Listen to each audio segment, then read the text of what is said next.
All right, let's go to the New York Giants here. Concerns? Well, Daniel Jones is still their starting quarterback. That feels problematic. Yeah, we don't know if the offensive line is necessarily that much better. They have invested in it. Daniel Jones under center.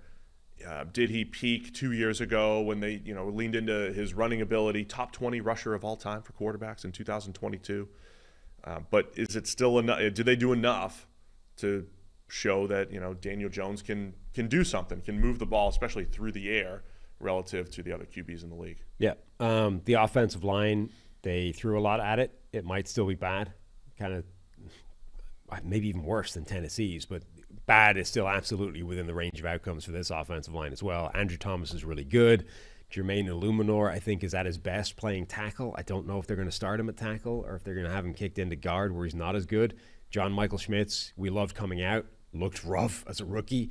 If he's not significantly better year two, they've at least the competition there is Austin Schlottman, who's, let's say, average at best. John Runyon, again, average at best, and they're paying him reasonable money. And then Evan Neal, who's been a disaster in the NFL so far, is still, I think, expected to start at right tackle. So that could still be an offensive line that features one good player and four problems.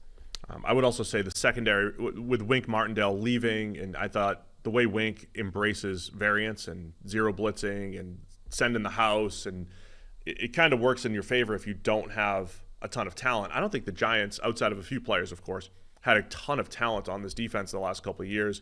Did they overachieve? And now are they going to rely on a more traditional, hey, just get out there and play? And if that's the case, Nick McLeod and Trey Hawkins III and Andrew Phillips as a rookie competing for that cornerback spot opposite Deonte Banks. I think there's some questions in the secondary there.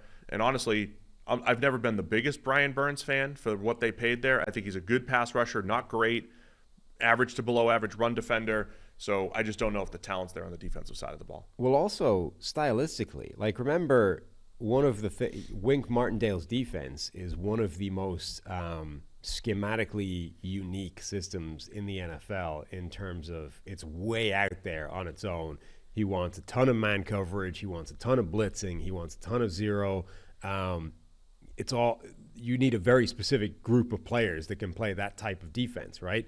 Now they're pivoting away to a much more conventional middle-of-the-road NFL system, meaning everyone that was just assembled for that previous defense is not an ideal fit for the one you're currently running. So a guy like Deonte Banks, for example, right? First-round cornerback, his primary skill set was sticky man coverage, right?